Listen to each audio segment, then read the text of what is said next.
last week on the Al Nicoletti Show. Dave Day, look at this guy. He looks amazing. I'll tell you what, I've always enjoyed watching your show. I've always enjoyed the guests you bring on, and I'm so excited to be back. What is going on in the market today? We were supposed to already be in a recession. This is not a political stance or anything like that, but I believe that a lot of the situations and policies that are going on right now are actually pushing back. You are seeing a lot more spotlight on the investors, and it's also making it a little more difficult. If you're a professional problem solver, if you know how to pivot, if you can figure out where the need is and fill that gap, you will never run out of opportunity. Let's talk about deals versus systems. Everybody's a genius during an up market. When it gets more difficult, that's when you're going to see the difference between the wannabes, for a lack of a better word, and the R's, the ones that are actually going to stand the test of time. Raising private money is not 90% credibility, 10% property. It's 100% credibility. And then all you do is keep your word. It's so relatable to what I've seen with probate. It's not like I've just done one. I figured out how to just do 1 to 300 at any given time. Once you're able to do one, how did you do that one? And can you do it now 300 to 500 times? Figure out a way that you can make this a wash, rinse, and repeat scenario, a totally replicatable process. Those are the things that you should look at in what you're doing. This is helpful. This is super helpful. Dave, you're the man. Thank you so much. This was awesome, dude. If you missed any of that episode last week, you got to go back and check that out. So much value comes in these episodes, and there's so many tips that you can take away from the episodes that you can implement in your business and life today to make those changes so you can scale your business and keep growing.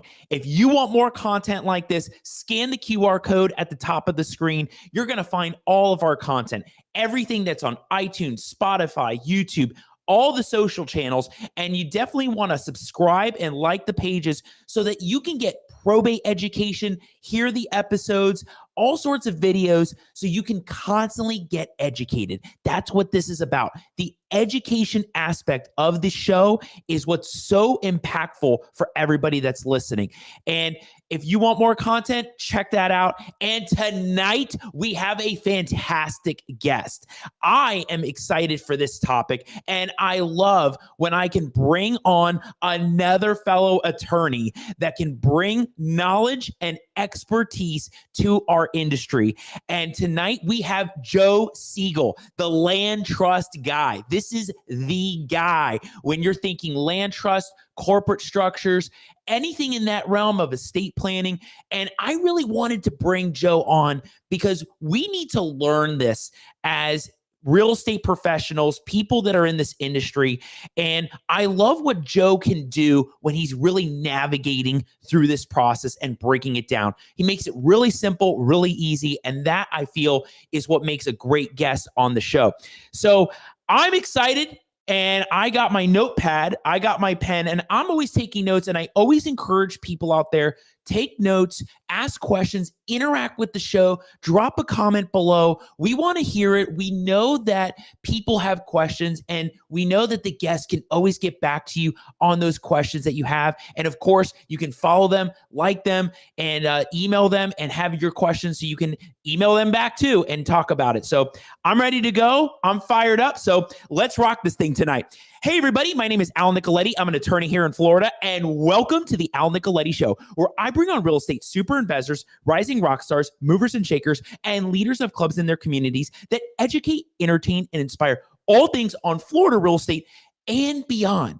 We don't just think about land and single family. We want to bring on people that even talk about shopping centers and self-storage units, marketing, branding, different components to our industry, whether it's real estate or real estate adjacent, on how you can take your company to the next level. I'm excited for this guest tonight. He is going to do a fantastic job because he is a fellow attorney and he is crushing it in the land trust game. He is the guy for land trust and those corporate structures that you really want to pay attention to this episode, because you're going to learn a lot of things that you didn't know. Maybe there's things that you did know, but there are going to be things that you need to know when it comes to this industry. And attorney Joe Seagle is this guy that you want to learn from in this industry. And he's got a ton of knowledge, and I'm ready to bring him on. So without further ado, let's welcome him to the show. Joe, there's the land trust guy. What's going on, man? Great to see you. Thanks for having me on. That is probably the best intro I've ever had for me on a podcast. I literally have had podcast hosts introduce me as, okay, here comes Joe. Get your Red Bull and your Vibrant ready, because you're going to need to stay awake to pay attention to this topic. And so I try to be much more entertaining than that. I hope that this is really helpful for everybody. But thanks for bringing the energy. It's really, really helpful. Of course. And I know you're going to bring that expertise for everybody, because this is your industry. This is what you do. And, I really want to dive in on the different types of asset protection areas, right? The different types with the land trust and the LLC. So what do we need to know about the different types? Well, especially if you're in real estate investing, real estate entrepreneurs, small business owners, you have sort of special needs that a lot of just regular estate planners may not be versed in. And I come from a background of 30 years in title. I don't do title anymore, but for 30 years, I did title insurance. I know how the closings work. I know how titling works. I used to do personal injury. 1,000 years ago, I did personal injury. So I know what we're looking for as a personal injury attorney when we're getting ready to sue somebody. I did business litigation. So I know what I'm looking for in a defendant before I go to sue them. And I know how to collect judgments. I've done that before, going after people. We did bankruptcies for years during the Great Recession. So I've sort of got this sort of hodgepodge of experience. And then also, of course, I did just regular real estate and business transactions and asset protection for years. And I found that all of it sort of came together over 30 years into this, really what we do. It's asset protection for real estate entrepreneurs. And that includes their estate planning, because a lot of people think asset protection, they think, okay, I've got to protect my assets against a creditor, somebody suing me, a tenant suing me, a guest suing me, contractor suing me.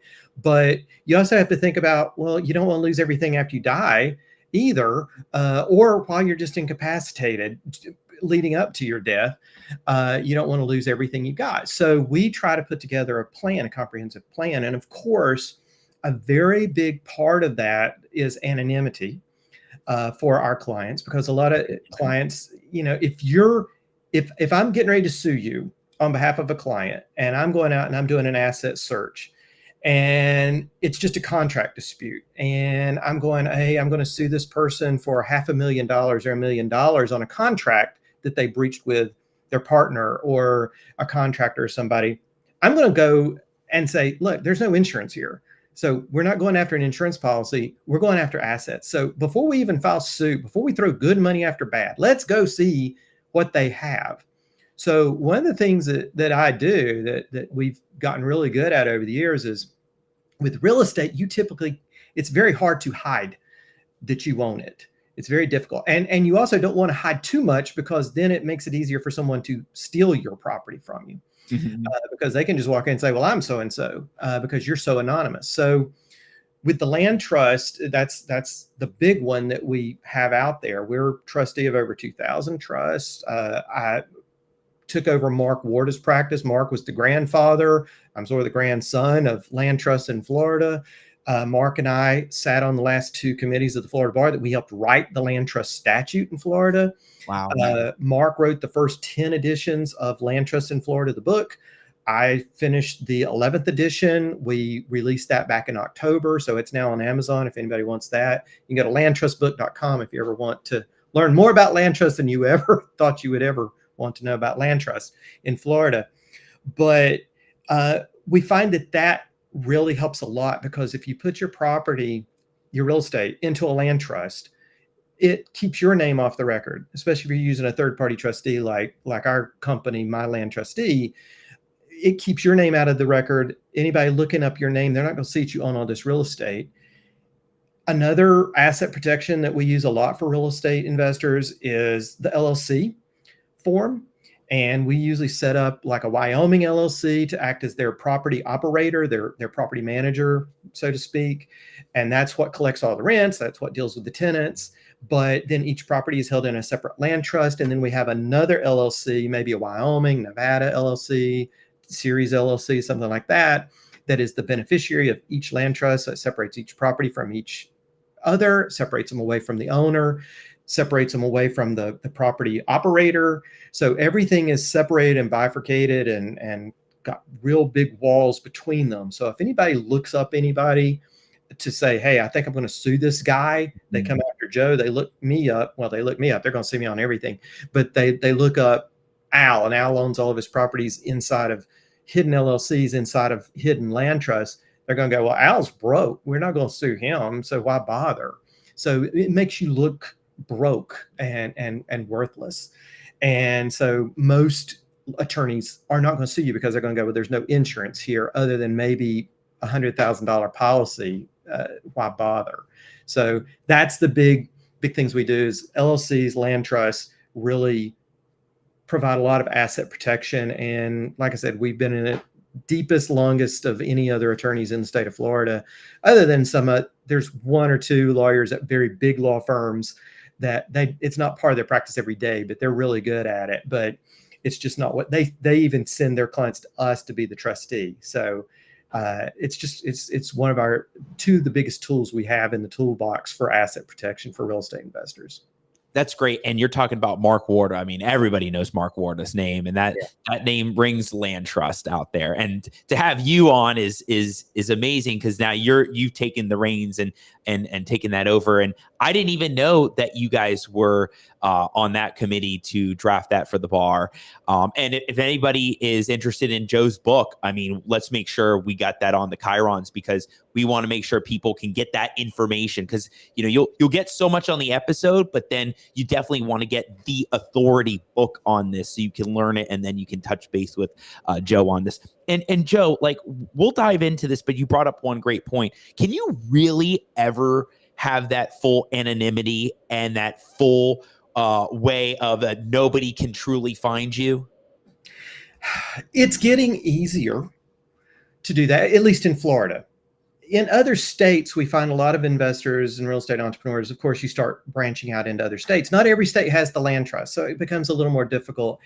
In those places, a lot of times you may set up a Wyoming LLC or a Delaware LLC or a Nevada LLC, the three big anonymity states where no one sees your name on the records whenever they search your name on the corporate records of the state. So that's gonna keep your name off of it. And now you own the real estate in those LLCs. If you use a Nevada LLC, they have series LLCs. Texas also has series LLCs, which means you form like one master LLC, and then you do basically fictitious name DBA affidavits, certificates that you file, and you create fictitious LLCs underneath it as the series. And each one of those LLCs then owns each property you have in that state. So that's another way to do it. But unfortunately, they keep your name so far off of it that it makes it very difficult for someone, a title agent, for instance. Someone walks in and says, hey, I own this property in this LLC. Here's my operating agreement. Here's certified copies of the articles that were filed. It's my property. I'm going to put a mortgage on it for $500,000. Title agent says, fine, sign this affidavit. It's really you. Sure, I'll sign that. Take the money and run. Or they sell the property. That's been a big one, selling vacant land, and you're not the owner of the company or the owner of the property that's selling the land. That's a big one. Title agents, when I got out of title in 2022, that was probably the number one scam fraud that we saw running on title companies, that people were taking advantage. So, super anonymity is a little problematic. So if you can find a human being who can act as your trustee in those other states, that's great. We only do Florida because Florida has a statute. Illinois has case law. Indiana has a statute. Indiana's isn't that great because in Indiana, you still have to file with the state information about the trust. And so it's still out there. So it's really tough in other states, but Florida, to be anonymous is great. Also, another place to be anonymous that's not really a legal issue, but data brokers. And I've learned this over the past year because I get hundreds of texts a day. This is another great reason to put your property into a land trust with a third-party trustee, because we get all the text of, I want to buy your property, I want to sell you this property. I get hundreds of those a day, phone calls, voicemails. They send letters to my house. They've looked me up and found me at my house. So I learned it was really data brokers doing that. So we signed up an account with deleteme.com, and deleteme.com, they use human beings, and they go out to 700 plus data brokers across the internet, and they scrub your information out, your phone numbers, email addresses, birth date, name, your relatives' names, your spouses, everything gets wiped out of all those data brokers' records over time. And as that happens, that provides you more anonymity. Another anonymity is your emails, and using an email service like SmartMail. I used to really push Proton Mail, but we're sort of backing off Proton Mail because Proton, the CEO, has come out in support of a political organization, and to us, your email provider should be totally politically neutral. If they are singing the praises of any political party or regime anywhere, watch out, because that means that if that regime comes to them and says, hey, we want to see their emails, they will find a way to get it out of their system and get it to these people. So we want them to hate all governments, not be wary of all governments, to keep your email safe. So there are other things in addition to legal that we recommend a lot of people do to maintain that true anonymity.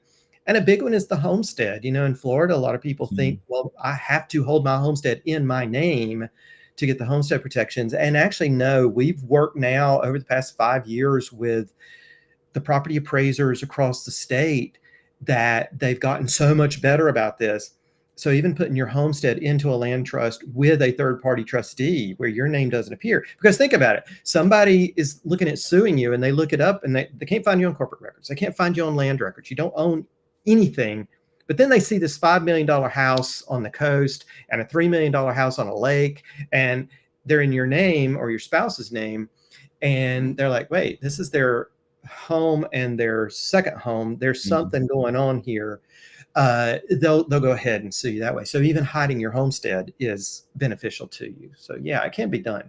Well, that right there alone is a great golden nugget for us, because I didn't know that you can have that third party trustee put that in your primary residence, and you can work with the property appraiser to get that homestead exemption. And, one thing I've seen recently, a lot of people talk about is how some people will retitle their properties, whether it's into a trust. Well, LLC may be different. You can touch on this, but they'll retitle it into a trust. And then the property appraiser, tax assessor, they're reassessing the taxes. But there really wasn't a transfer of title because it's going to the same person. And a lot of people are talking about this issue. They've seen their taxes jump 10, 15, 20 grand because of this one issue. And then they're having to go back to the county to go fix this. I'm sure you've seen that issue when people have retitled their properties and working with the tax assessor and property appraiser. Yeah, we run into it probably about once or twice a month on average, depending on the county. If it's a county we've never worked with before, usually, and we're in 65 of the counties in Florida, so most of them know us, and we unfortunately know them very well at the property appraiser's office. But it's 9 times out of 10, it's a simple call from us to talk to the appraiser tech who worked on it and explain to them that it was just a change of legal title to equitable title, because in our trust, we always ensure that the beneficiary always maintains at least the right to occupy the property. So that's that one equitable right, that one right to still occupy the property. So they've still got some equitable interest in the property. And that alone, we go back to the property appraiser, and the property appraiser goes, oh, there was no real change in title. It looked like a change in title to us. Sorry, we'll undo it. Every time we've been successful with that. The only time we're ever not successful is if they go, Okay, well, fine. Send us a copy of the trust because we have to have it for our records. That's not public record. They don't put that out in the public. They keep it internally for them, and they'll make notes in their system. But that's not official record. And I know all this because I used to be a special magistrate hearing exemption appeals here in Orange County at the clerk of court's office. And when people sue the top property appraiser for ripping away exemption, so I know what they keep in their system and what's public. But they, if they find out that, wait, the beneficiary is different in the trust than it was as the former owner, that is truly a change in ownership. That will rip away that cap on valuation. So your taxes are going to go up. It may rip away a homestead exemption by accident, things like that. So we're very careful that when we're talking with clients and counseling them, if we see that they're going to change the beneficiary maybe to an LLC from their name, we go, how long have you owned it? And we look at the property appraiser to see, well, how long, what is the exemption now? What is the cap now versus the true market value? And we can run an analysis. I've run analysis before where we're moving 10, 15 properties into different trusts for the same client. And we run the analysis and go, look, if you change the beneficiary on these, your tax bill is going to go up 10, 20, 30,000 a year compared to where it is right now. So we need to keep the beneficiary the same, unfortunately. And so they usually relent, but it's still fine because they're still separated from each other. They're still separated from you as the owner, and you're getting that anonymity now. The chances that anybody's going to come through that trust at the beneficiary anyway, extremely rare. I've had it happen where one time, twice, where they've tried to basically pierce the veil of the trust and come after the beneficiary. It's never worked. It never worked because the judges always go, it's, how has this beneficiary done anything? The trustee is who you're dealing with. That's who signed the contract. That's who was the landlord. That's, they are everything in this case. Why are you trying to get through to a beneficiary? Just like I would not let you go through to a member of an LLC or a stockholder of a corporation. You're not going to pierce this veil and come after this person simply because they're a beneficiary of this trust. So it's always worked out for us. And like I said, back to the property appraisers, we've always been able to get them to take it back to status quo, except when the beneficiary has changed. Now, it's usually when that has happened, it's usually somebody's just done their own land trust, and then they come to us after the fact saying, hey, can you fight this for us? And we look at it and we go, you have no argument, because I fought with property appraisers and I fought the Department of Revenue for years over doc stamps and reappraisals and everything. And I can tell when it's going to work and when it's not. Yeah. And I bet it sometimes can be very difficult to deal with the people in the office when it comes to this. Then you have to start getting to either higher up or potentially a lawsuit to get it resolved. Right. Yeah. And some people have really talked about like, hey, going back to the board and going to the meetings to fix that issue. Joe, a lot of investors and people that are doing deals will say, hey, I really want to get the land trust. Like I need the land trust, to do these deals, or I want a different land trust for every deal, to space it out, change things up.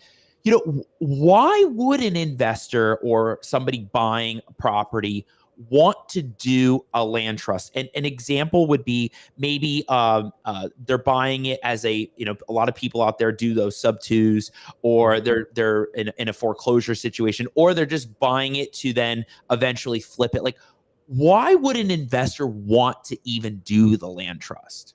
Yeah, those are two really good use cases.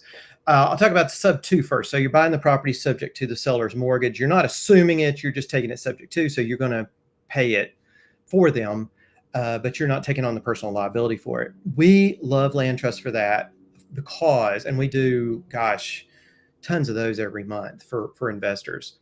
And it's really a consumer protection, but it's also a selling point to get over an objection with your seller. Because a lot of sellers, you go, hey, I'm going to take over your mortgage. And they're like, but how do I know you're going to pay it? What happens if you die? What happens if you just go bankrupt? What happens if you stop paying? So we came up with this years ago, this subject to land trust, where you buy it, the seller is the initial beneficiary. In the blink of an eye at closing, they sign a conditional beneficial interest assignment to you as the investor or your company, saying, okay, now I'm assigning my beneficial interest to you, but it's on the condition that you're going to pay my mortgage and you're going to pay the taxes and you're going to pay the insurance and you're going to otherwise keep the mortgage company happy. And then, so that's a selling point. You go, well, I'm not taking it in my name. It's going into a trust and it's going to be there. And if I don't pay, if I die, if something happens and it goes into default, you send a letter to me after the time period has passed. And then you go to the trustee and say, here, I sent them the letter. They didn't take care of it. I'm still in default. I'm taking it back. And you just take it back. So in a way, it's this great consumer protection for the seller, and it makes them feel comfortable of going, oh, sure, fine, I'll sign over the house and let you just take over my payments. So the subject to works really well for that. Also, it gives you another exit strategy on the back end as the investor. A lot of times you buy a house subject to, and you're going to do a lease option, or you're just going to lease it, or you may do at most, you're going to then turn around and sell it again on a wraparound mortgage or your own mortgage. And one of the things you can do if it's in the land trust is you can go, okay, well, I'm going to now conditionally assign my conditional assignment to the next person, except mine is going to be conditioned that they're going to pay me. So I'm going to have a promissory note and they're going to pay me. We're not going to record a mortgage on the property because it stays inside the trust. And as long as you pay me under the trust agreement, then I'll continue paying the mortgage for the seller and you can remain in possession of the property. You don't do it, I'm immediately coming in, I'm changing the locks and I own the property. I don't have to foreclose you or anything. I'm just going to take it back from you. And that has been a really good additional exit strategy for folks. Another one you mentioned is flippers. Buy, renovate, yes, refinance and hold. And I can tell you some horror stories about the flippers. I mean, I get that call. It's funny because I probably get that call 15, 20 times a year from someone who has renovated a property. They bought it distressed. They renovate it. They turn around and sold it. And of course, the roof leaks now and there's mold. And their buyer is like, hey, I'm going to sue you for a lot of money. And so they come to me and they go, well, what do we do? What do we do? And I go, well, number one, it's not in a land trust. So you didn't sell it in a land trust. So we're screwed. You hold it in your LLC that owns everything that you ever do and has your millions of dollars sitting in the bank. So you're screwed.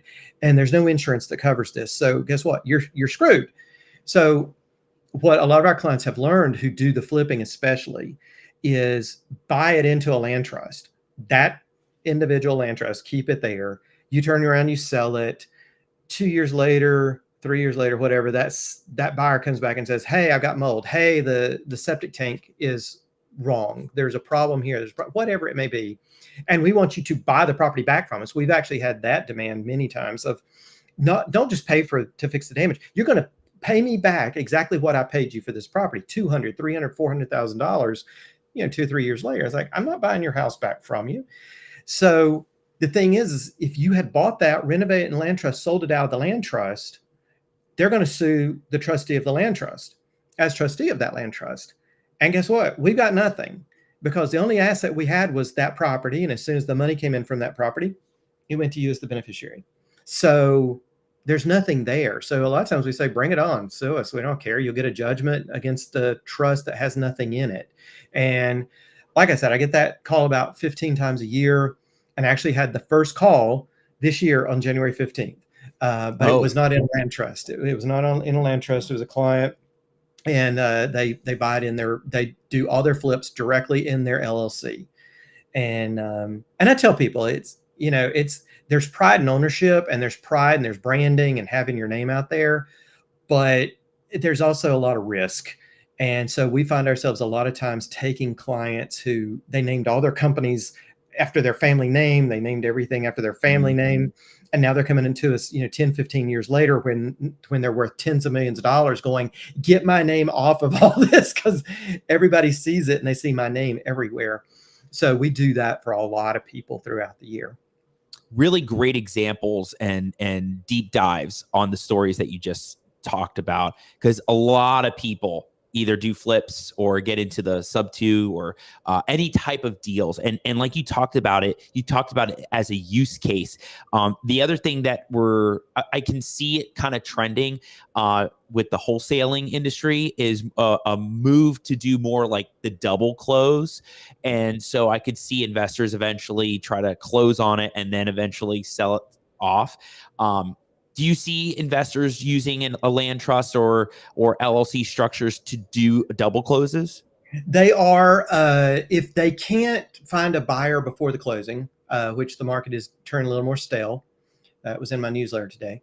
They will go ahead and take title. They'll go ahead and say, fine, we'll buy it. We'll close because we think we can get a buyer, but that buyer's not going to come on for another week or two. So they go ahead and they buy into the land trust, and then they turn around and they just sell their beneficial interest in the trust to their end buyer, to the person who's going to fix it up and hold it, or fix it up and flip it.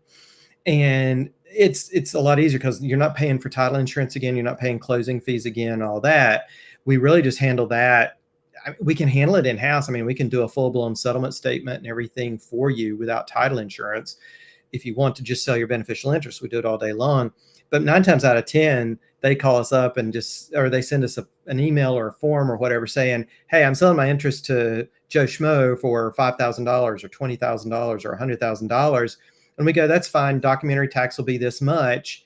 We just need their information. And we prepare the document, $75, and we send the money off to the Department of Revenue directly. So there's no record of it that it happened, other than we do have to file a form DR 430 with the local county tax appraiser to let them know that the title changed inside the trust, but they don't know who it was. They just know that title changed, and they just have to keep record of that for 3 years. That's all that's for. And see, this is why you need an expert like Joe. It's like to know all those ins and outs of those forms that need to be filed, because there are these different DR forms that are out there for at least Florida. And I'm sure there's other things in other states, but you got to do it right. Right. And just like we see a lot of people do self-prepared deeds, which is like mind blowing. Like doing self-prepared deeds is basically doing surgery on yourself. It's not going to end well. You're going to probably do the wrong legal description. It's going to be an issue down the line when you have a title closing, and they're going to have to go back. You're going to have to do a quiet title or a probate on something. Doing the same thing with land trust is just the same. You need to get with experts like Joe when you're trying to do these things, because it's not just the form itself, right? You can get the book that he has, and then, and get the Word doc, and you can type it all up.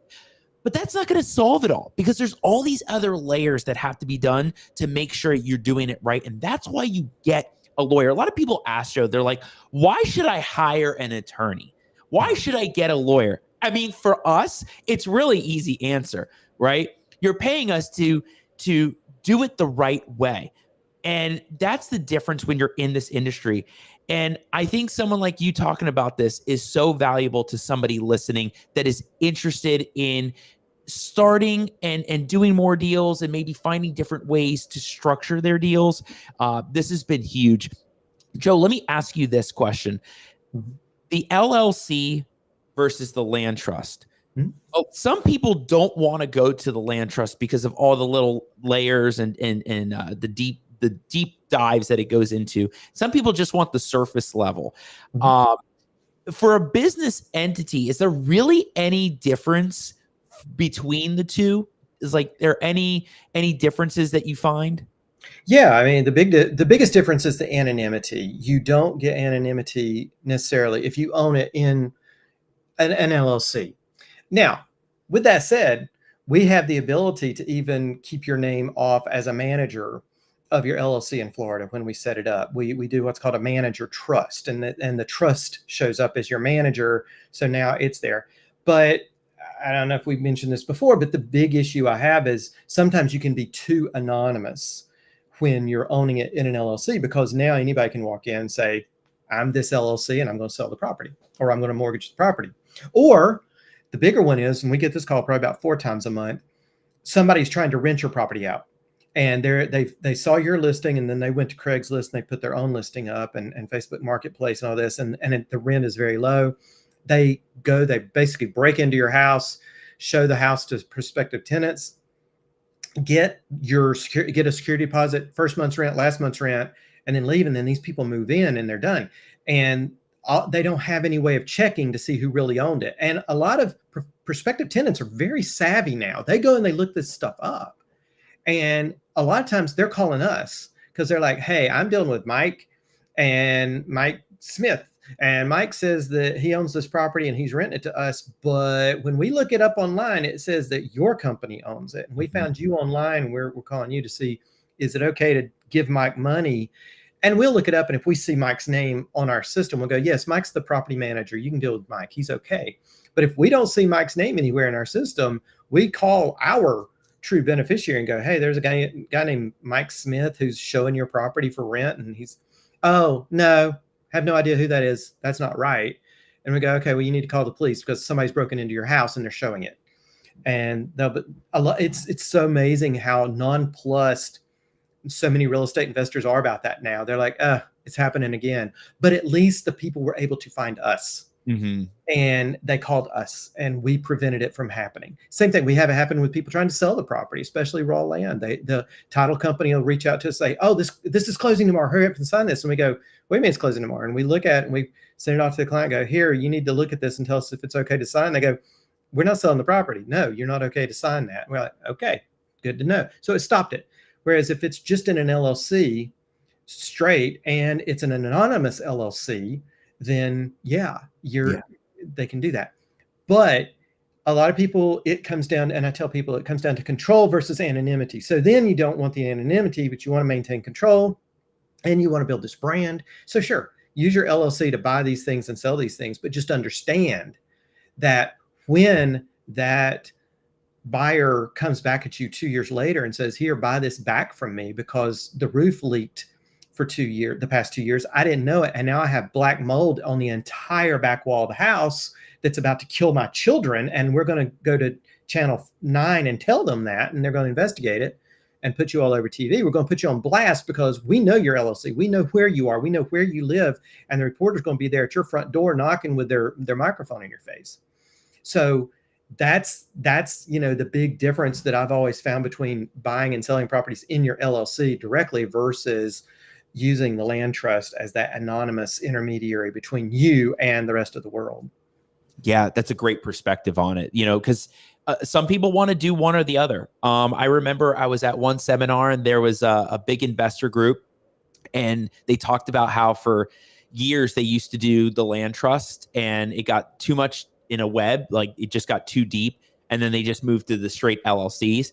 And then I've heard people say, hey, we used to do LLCs and now we like doing the land trust. So like it depends on everybody's day in and day out of the perspective of what you're trying to do. And what you just broke down is key for people to have that perspective of what would be the difference between the two. Joe, I've heard a stat a long time ago when I first got into practice that 95% of people do not have an estate plan. And I was amazed by that stat.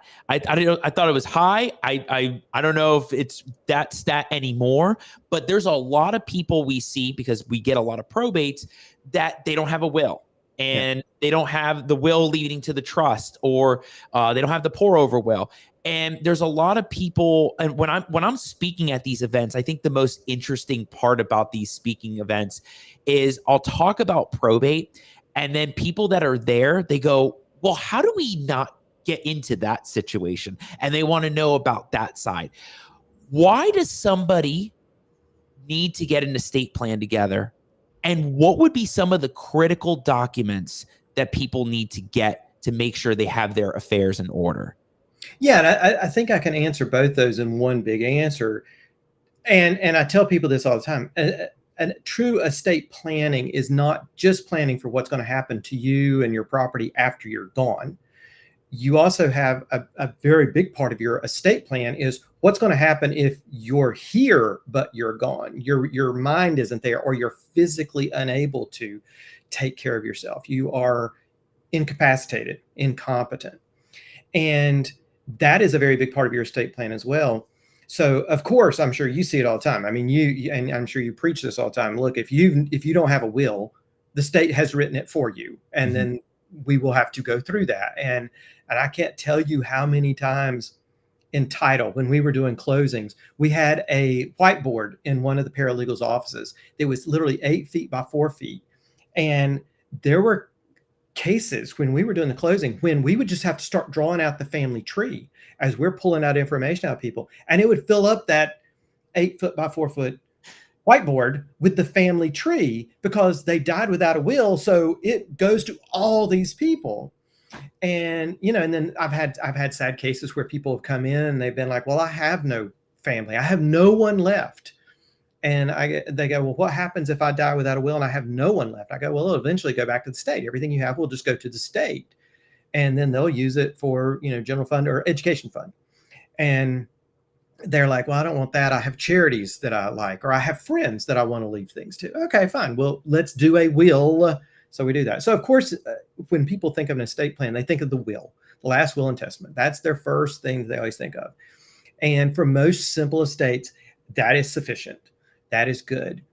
But then you may have, after you're gone, you would want to be known, hey, I want to be cremated, or I want a big memorial service. I want to be put on a raft, pushed out into the lake, and then a fiery arrow shot in and burned me up on the lake, you know, a Viking funeral, something like that. So you can have all of that as part of your after death estate. But before death is where a lot of the planning happens. And so we're planning with a durable power of attorney, something that's going to survive after you go crazy or become incapacitated. And in that, you're going to name 1, 2, 3 people who you really trust to handle all of your financial affairs. I mean, everything financially for you.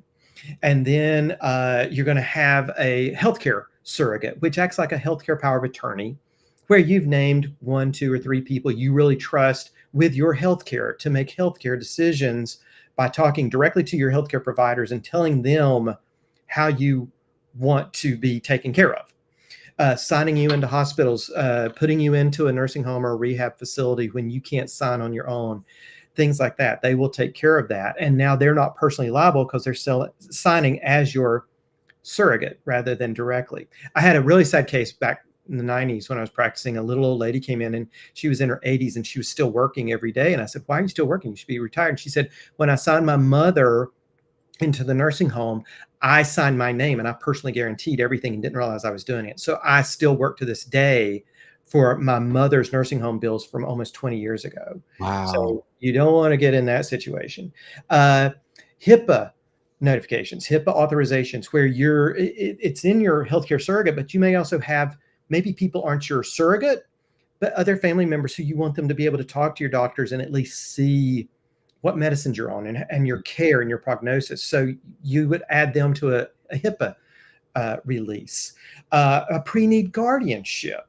In Florida, we have this wonderful thing that where you can put down, it's like, okay, I want Al to be the guardian of my property, and I want Joe to be the guardian of my person, my body. So if you become incapacitated and you can't speak for yourself, Al and Joe now go to the court and say, hey, they filed this before, you know, this all happened, and this is who they want to be their guardian. The judge looks at us and goes, okay, yeah, these guys look like they could probably do it, so I will name them.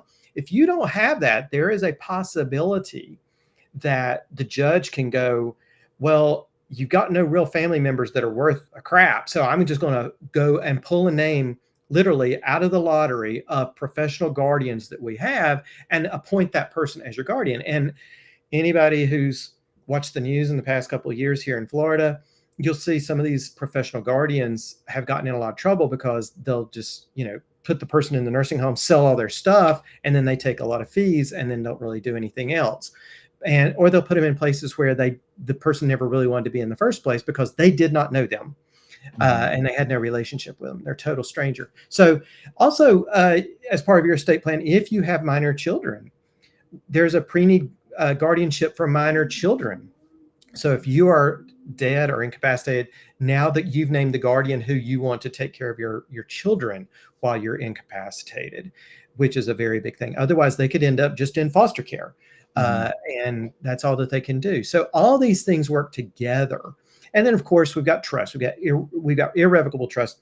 revocable living trusts, insurance trusts, Q-tip trusts. You've got all these special needs trusts, supplemental needs trusts. You've got all these trusts that can be done as well to deal with specific situations in your life. And all of this goes together that if it ever does, when it does get to your office for the probate, your life is so much easier, and it moves a lot more. It moves faster, cheaper, and easier, more efficiently than if you just never took care of it and you're gone.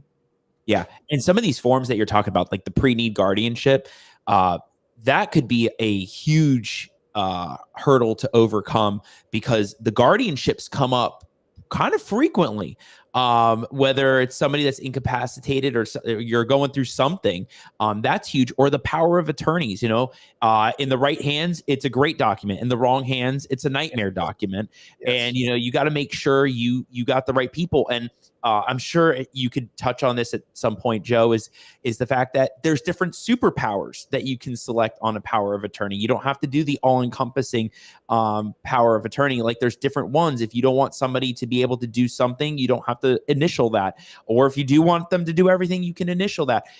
And there's so many different factors and different documents that a lot of people don't consider. They, what they'll do is they'll go onto these websites and they'll try to find a free form, and they'll think it'll say it's a will, but in Florida, you got to have certain signature requirements and self-proving affidavits. Like, you can't just be the one that signs it and that's it. Like, people will sign it, get a notary, and think we're good to go, and it creates a whole other issue later.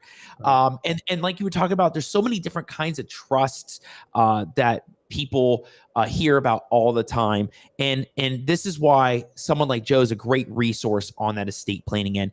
Joe, one question that comes up from time to time is, what would be the best way to avoid probate? Is it getting the ladybird deed? Is it titling the property in a trust? Is it putting the joint tenants with rights of survivorship? People ask that because they don't want to go through that later. And not even just on the real estate end, on the personal end. What do you see out there that has been the best way to avoid probate? That's a good question. We talk about that a lot when I'm meeting with a client in what we call our design consultation, where I'm designing their asset protection and estate plan. And that's a very, very big question, because a lot of real estate, bank accounts, even cars, it's how you just title them in the first place. And so a lot of what we do is handled there. And I actually had some clients the other week who came in, they're $3-4 million estate, but it's not very complicated. So yeah, I'm like, okay, you guys just really need a will, but we're going to handle, but they're in really good frame of mind. They're really good health for their age. And I'm like, we'll just do what's called an enhanced life estate or a ladybird deed, where you're going to deed it from yourselves to yourselves for your life. And then when you die, it's automatically going to go to your kids. Done. Problem solved. But sometimes, we look at that and we're like, well, okay, this all deals with it while you're alive and fine. But it does nothing related to competency. So if later you're deemed incompetent, they can't just, your heirs can't just sell the house if they need to. I mean, they could under the power of attorney, but I've been entitled for 30 years. I know it's like one of the things we're going to ask is the principal, is the person who gave you this power of attorney still competent? And you're going to have to sign that affidavit saying, well, they're not. And we're going to go, okay, well, have you had a court confirm your attorney, your power of attorney, that you're still okay under it as maybe the guardian or whatever? Well, no, we haven't done that. Okay, well, everybody's got to go back to court, get that first, then we can sell the property. So it doesn't deal with that. So one of the things we will look at it, and if there's a chance, if there's a family history of dementia, Alzheimer's, any kind of incapacity or incompetency like that, we'll talk very hard about maybe a revocable living trust. Also, blended families. I call them the Brady Bunch. She's got her kids from prior marriage and he's got his, and they've gotten married really late in life. Their kids are in their 20s, 30s, and 40s. They've got grandchildren, separate grandkids and everything else. They've only been married a year or two, but they've been together for 6 or 7 years. At that point, we're like, okay, you're the Brady Bunch family. We need to really talk a lot about trusts, a revocable living trust, maybe separate trust, keep your stuff separate from each other and pass them the way you want your separate property to go, but then maybe have a little bit of, together property that you will allow to just be divided between all your grandkids and children. So the trusts come into play. Of course, that's more expensive, but the trusts come into play with more complicated estates, bigger estates. Maybe you have kids who have maybe they have special needs. They have some disability and they're not going to be able to take care of themselves into their adulthood, and you're going to be gone. But you want to make sure that they're still provided for, but that the state doesn't require them to spend down everything they get from you before they get that Medicaid help or that SSI or SSD help. So we set up a special needs trust inside of your revocable trust.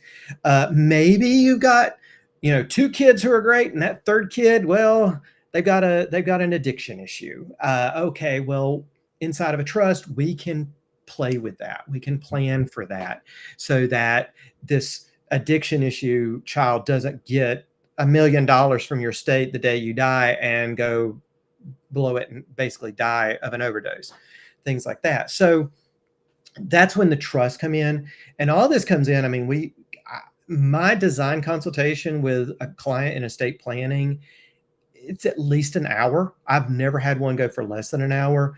Most of them are an hour and a half to 2 hours to make sure, because these are the kinds of questions I'm asking. Do you have any kids who maybe the black sheep of the family kind of thing, that we need to watch out for? Any disabilities, any problems? Maybe they have a crazy spouse. Maybe they're married to somebody that you just despise, and you're like, no, they're not touching this. Or you may be a young family and you've got young kids, and we're going, okay, well, now we need to plan for these children for the next 30 years out. We need to get this plan in there. So that's when the trust comes in. And of course, with the trust is going to come a pour over will. And yeah, there may be some stuff that never got put into the trust name like it was supposed to. It never got funded in.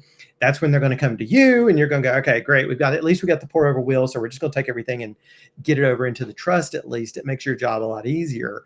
But for the most part, we try our best to get as much as we can funded into the trust. But a lot of people then go buy things in the future and they forget and they title things wrong, houses, properties, whatever.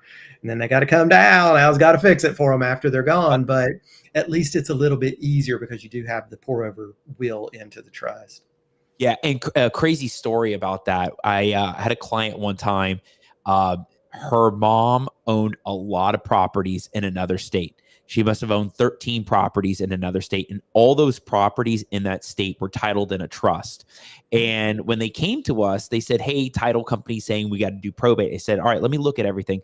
And of course, before we even got to the analysis, she was thinking, why do we got to do probate? Why do we got to do probate? All the properties are titled in a trust. Everything's in a trust. And I remember looking at the deed, and the deed was definitely in the deceased person's name individually. And I said, well, there's no deed that conveyed it from the person individually into the trust. And she goes, yeah, but they did a trust. They did a trust. And, I'm at these events and I'm explaining to people, just because you do the trust that's not the only step. Once the trust is created, then you need to retitle the property into the trust. And she couldn't believe that all those 13 properties were titled in a trust, but this one in Florida was not titled in a trust. And that's where I was like, all right, was there a will? And sure, there was a will. It was a pour over will. And there's a last will and testament. And the last will and testament had a clause in it that said anything left over is the rest, residue, and remainder goes into the revocable trust. And she had a copy of the trust. So we had to do probate through down to the trust as the beneficiary. So it was her as trustee of the trust. And there's people out there that just don't know those little things that just pop up, and they think that just by doing that estate planning, we're good to go. There's all these other functions, and this is why it's so important that you get with people and attorneys that understand this concept, like Joe's talking about with the estate plans and the land trusts and the LLCs. Like, this is why you're not trying to do the surgeries on your own. You need to get with these right professionals. Joe, this has been huge, tons of value, dropping so much great information for people that need to know this stuff. And I know there's going to be listeners that will hit me up. I love it when I get the texts and the calls and they'll say, hey, I heard your episode with Joe or Alex and this one. And it was great. Like, we're going to implement this today. So we're making sure we're dropping all of your info on the screen right now on YouTube. And if you're listening on iTunes and Spotify, of course, you can see it in the notes, or you can tune into the video on YouTube and you'll find all the different contact info for Joe. Joe, I have a few signature questions that I really want to ask you, because you're a business owner, you're an entrepreneur, you're a lawyer, so you get into some of these things.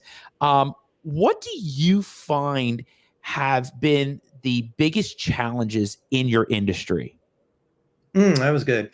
Well, in the title industry, back when I was in it, the biggest challenge became I'd gone through the Great Recession. I'd gone through the smaller recession in 2000, 2001. And then I went through the big recession. And then in 2022, when the interest rates started ticking up real quick, I said, I've heard this tune before. I'm not sticking around for the dance. And I closed my residential title agency and sold my timeshare title agency, got out. And so glad I did, because that was a big challenge. And I think that's been a big challenge in general. And then there was a lack of supply, especially here in Florida, because everybody after the pandemic moved down here. Now I think we're starting to see supply really tick up, especially around the Tampa Bay area and the West Coast. We're seeing the supply really tick up. So you're getting a lot more stagnant. I'm hearing from a lot of investors that things are just sitting on the market a lot longer. We're hearing a lot of just crazy incentives that builders are offering. So that's been the big thing. I hear a lot of business owners say, well, I just can't hire anybody. I can't do this. I can't do that. And for those business owners, we've not had a problem hiring and finding great people and keeping them, fortunately, knock on wood. But I think whenever I talk to those business owners, the biggest thing I hear from them is, I always ask them, I go, well, what's your mission? What are your core values? And they're like, well, we've just never gotten around that. We've been meaning to do that. And I go, okay, well, then what are you hiring to? What besides skills are you hiring to? And they're like, well, we hire to skills. We want to look at your experience and your skills and see if you can do the job. I go, okay, so it sounds to me like you aren't having trouble finding people. You're getting people, but they don't fit your culture. So you're just not able to hold on to people because they don't fit you and you don't fit them. So you're just a revolving door, which is that's the biggest obstacle to ever getting ahead in your business. If you are constantly having to bring new people in, train them, and then you're losing them, because we look at an employee after a year that we've had an employee, we've basically invested at least $1 million worth of man-hour time in them to get them trained and where they are and their value. So they're worth $1 million to us. We don't want to lose those people if they've lasted a year and done the training and really shown. So these people who are like, well, I'll just get somebody else for the job. I'll just get somebody else. And nobody wants to work. And nobody wants to work as hard as I do, which is unfair, because no one's ever going to want to work as hard as the business owner does. I never hold anybody in my crew to my standard, because it's not their business. And I totally understand that they're not going to spend 90, 100 hours a week on it like I do. But I just hear so many business owners, and that's the biggest challenge that I hear. And I especially title companies, I get a lot of calls from title companies, because I had them for years, was very successful, sold one for 8 figures. And so they call me and they're like, what do you do? I need you to come in and help me fix this and this and that. But that's my first question. I go, what are your core values? What's your mission statement? I don't care what it is. I just want to know that you got one, and that you're hiring and you're firing and you're promoting to those. Mm-hmm. And I go, well, if you've at least got those, now I can get in there and we can tinker and we can probably figure out what's wrong. But otherwise, if you don't have that, I don't have anything to do with you, because you're just going to be wasting my time and your time to do that. Yeah. And Joe, I will say what's very unique about you and what you do is your background to everything. You used to work at the property appraiser or be involved in that, had a title company, title industry. Like, the background is really unique to bring you to where you're at today. And for you to see these challenges and you're right. I can resonate with you on so many levels about nobody's going to work harder than the business owner. And coming to terms with that is something that has definitely taken time, but it's also rewarding to see when your team members and people that you've hired are also just as invested. They may not have the hours there, but to have those people, you never want to let them go. And I'm blessed as well that I have those team members that work and they're passionate. They're in it, right? And it's definitely something that I've seen a lot of businesses have challenges with is finding people, the great people. But like you talked about, it's like having those core values. What do we stand for? What do we believe in? And, we talk about that in the firm all the time. And what do we believe in, and what do we excel? What's our culture points so that we can continue to scale this? And I think what you touched on was fantastic. It's definitely a part of the industry that's a challenge for a lot of businesses. And it's also why a lot of businesses also don't last as long as they want to or should, because of these points that they should have implemented. Yeah. Let me ask you this. As a law firm owner, and number one, I know you're getting a lot of business being out there and doing the networking. Number two, you got the background with Mark Warda.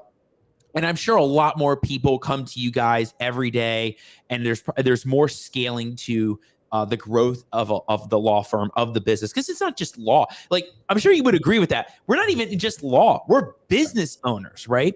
Yeah. How do you handle fast growth and scale your business? Well, years ago, we centered ourselves on the Traction by Gino Wickman, the entrepreneurial operating system. And that was the beginning of 2021. In the middle of COVID, COVID was still pretty rampant. And we decided, it's like, look, we have been very successful, but we always felt like it was by luck. We had no idea how we were being successful. And we also were going through that porpoising where it's, you're up and you're down. You market. Oh my gosh, we got so much business, we can't handle it. Stop marketing. And then you drop down. Oh, we need to market, and we're back up. So we were tired of the hamster wheel. Mm-hmm. So we got on EOS. We went to a professional implementer here in Orlando, John King. He was absolutely amazing. He worked with us for a year and a half. He took us through our first meeting, and then 5 or 6 subsequent quarterly meetings and annual meetings after that. And my title companies at the time, we went from $1.5 million a year in revenue to $4 million a year in revenue in 1 year, just by implementing EOS. And at that point, we're like, well, the only way we're going to really scale at this point is we're going to have to buy or merge or be bought by someone else. And we were bought by private equity, and that's how we got out. But we had built this company, and it starts with people, processes, mission, values, a vision, and accountability chart. You had to have someone at the top who's the visionary, someone below them who's the implementer, and then your other levels below that: finance and administration, HR, your operations, and your sales and marketing. And it's that simple. But and when you start out as a business owner, you may be sitting in every one of those seats, unfortunately. But over time, you may get an assistant who's really good, maybe a virtual assistant. And it's like, okay, well, basically they're like your implementer. So they're implementing your vision, and they should be holding you to account. But then you're also handling payroll and HR and bookkeeping. And then you're also handling operations, and you're handling sales and marketing by yourself. And then over time, you start making enough money. It's like, well, now I can add someone else in operations. I can add someone else in finance. Maybe it's a fractional, maybe it's a part-time, maybe it's an outside consultant who handles different parts and pieces. And maybe even in sales and marketing I've found is really hard, because you can never find one person who can do everything. You have to have someone who, it's like, oh, this person does SEO, this person does the website, this person does production on content, this person does social media, this person does streaming, so you have to have different people under that. And that team is usually outside consultants to a large extent. But getting that rhythm down was the biggest thing we had to do. And of course, I'm the visionary, I'm the CEO, it's my vision. The core values came from my core. The mission comes from my mission. But everybody we hire before be fine with as far as technical expertise and experience goes and personality, then it's up to me to go, okay, do you fit our core values? Do you fit our mission? And, our mission is to help people aspire to a better life. And that comes from me, from my family, all the way back, for generations. Our family has built on the education of the generation before and just gotten better and better each generation, from my great-great-grandfather all the way to today. And so I really freak a lot of people out when I'm interviewing them, because I'm asking them, it's like, so what did your mom and dad do? What did your grandparents do? What did your great-grandparents do? What did your great-great-grandparents do? And I'm very surprised at how many people talk to me and they're like, I don't know what my dad and mom do. I have no idea. I have no idea how they got where they are, what they do. And I'm like, okay, you're probably not going to be a fit here because you have no connection to that generational legacy that has gotten you where you are. And I need people who understand that, because we're helping people do the same thing. Our clients, that's what we're helping them do. We're helping them build that next generation ahead of them by taking what they learned from the generation before them and what they built in their generation. And I can't have somebody here who's like, I don't even keep up with what my mom and dad do. I don't care. Well, you're not going to be a fit. So while you've got everything else, you check the boxes, you're not going to be a fit. So thank you for your time and bye. Yeah.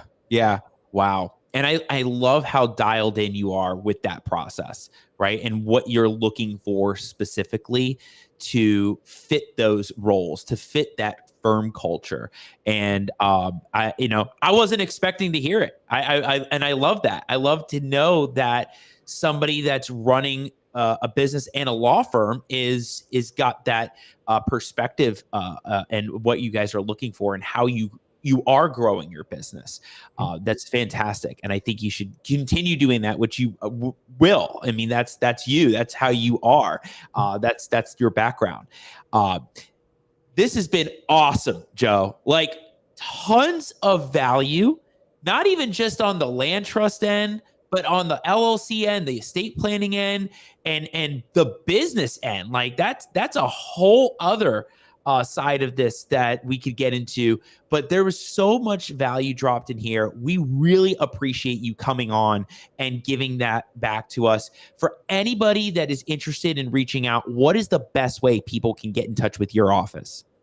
Best way is to go, for the law firm, you go to aspirelegal.com. To go to the land trust company, you go to mylandtrustee.com. We're all under the same roof. We all work together. It's just that the trust company provides that ancillary service that the law firm doesn't. It provides also registered agent services for probably about 400 or 500 companies in the state of Florida. We accept service. It's another way to keep your name off the record in the official records, because they don't have to serve you. They serve us with the lawsuits. So yeah, those are the two best ways to get us. Also, we have a book appointment links on both of those. You just click up there. You can book an appointment with me, or you can book an appointment with my paralegal. She's a little bit cheaper and a little more, even more energetic than I am to talk to. And she knows a lot. So I often hear Haley in there talking to potential new clients as well as existing clients. She's great. And she comes from a background as well in her whole family's, they're all lawyers, real estate and estate planning lawyers. So she comes from this background as well, and she knows it. She grew up in it from the time she was 8 years old. So definitely a great person to talk to if you ever need anything. If you can't get hold of me, Haley's always available, and she's really great about it. And right on the bottom of the screen right there, that's where you can find aspirelegal.com, the YouTube channel, and mylandtrustee.com. Don't miss that there. Joe, what are you talking about? I love your energy. This has been great energy for this entire episode. Like, you could go for another 3 hours, I'm sure, talking about all this stuff. And that's what we love about these guests, is that there's just so much to talk about. You can't even talk about it all in 1 hour. There's so much. And thank you again for coming on. I can't wait to keep working with you guys and to pump this out there to everybody that's listening, that's watching. Get in touch with Joe. Get in touch with their office. And Joe, thank you so much for coming on the Al Nicoletti Show. We loved having you. Thanks for having me, and I hope nobody had to break open their Red Bull to get through it. I'm sure they're drinking a lot of coffee and they're going to go back and watch this and have that Red Bull just for you, Joe. Thanks so much for being on, man. Appreciate you. See you soon. All right, everybody. Did you all love that? I loved it. That was a fantastic episode. So I feel like we needed that. I feel like any of the listeners that come in and tune to the Al Nicoletti Show that have heard all the guests that we've had, this is one episode I feel like we needed to have, because a lot of investors and real estate professionals want to know more about these legal aspects to things, right? A lot of people are doing deals and they want to know, should we go to the land trust route? Should we go the LLC route? What about estate planning? How do we avoid probate? A lot of those popular questions come up all the time. And when we get to bring on a guest like Joe Seagle, an attorney that can really break that down, that's huge. If you are interested in that, you got to get in touch with him. That is a huge, huge aspect of the show. Is implement it, apply it, reach out. That's why these people are giving this information, so that when you're interested and you're ready for that, you got that channel right there. And this is another one in the books for the Al Nicoletti Show, another live. Scan the QR code right there if you want to find more content on our show. Anything on the show from season 1 to season 6, anything there, anything on probates, partitions, quiet titles, all those crazy things in this world, check that out. And of course, tune in next Wednesday, 9 p.m. Eastern, for another great guest. You don't want to miss it. Have a great night, everybody. Take care.